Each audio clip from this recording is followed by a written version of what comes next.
Telugu PMC ప్రేక్షకులకు స్వాగతం. Hi friends, మీరు గనక ఇప్పుడే మా ఛానల్కు వచ్చినట్లయితే మా ఛానల్ని సబ్స్క్రైబ్ చేసుకోండి. సబ్స్క్రైబ్ చేయడంతో పాటు పక్కనే ఉన్న బెల్ ఐకాన్ని క్లిక్ చేయండి. మా టీవీలో ప్రసారమవుతున్న సూపర్ హిట్ సీరియల్ బ్రహ్మముడి చక్కటి కుటుంబ కథా సీరియల్గా బుల్లితెర అభిమానులను బాగా ఆకట్టుకుంటుంది ఈ సీరియల్లో హీరోలుగా రాజ్ క్యారెక్టర్లో మానస్ నటిస్తుండగా శ్రీకర్ కృష్ణ రాహుల్ క్యారెక్టర్లో కిరణ్ కాంత్ కళ్యాణ్ క్యారెక్టర్లో నటిస్తున్నాడు. హీరోయిన్స్గా కావ్య క్యారెక్టర్లో దీపిక నటిస్తుండగా స్వప్న క్యారెక్టర్లో రూప, అప్పు క్యారెక్టర్లో నైనిషారాయ్ నటిస్తున్నారు. వీరితో పాటు ఈ సీరియల్లో రుద్రాణి క్యారెక్టర్లో షర్మిత నటిస్తున్నారు.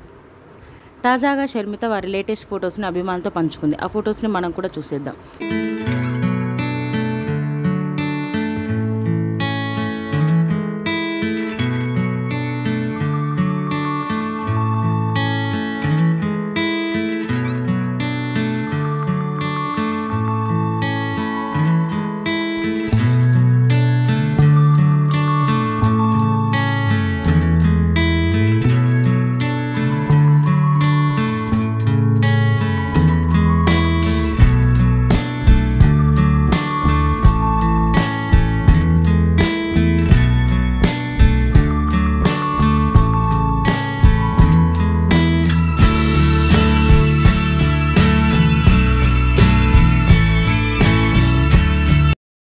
ఈ వీడియో మీకు నచ్చినట్లయితే లైక్ చేసి మరిన్ని టాలీవుడ్ లేటెస్ట్ అప్డేట్స్ మిస్ అవ్వకుండా చూడాలంటే తెలుగు పిఎంసి ఛానల్ను సబ్స్క్రైబ్ చేసుకొని పక్కనే ఉన్న బెల్ ఐకాన్ని క్లిక్ చేయండి.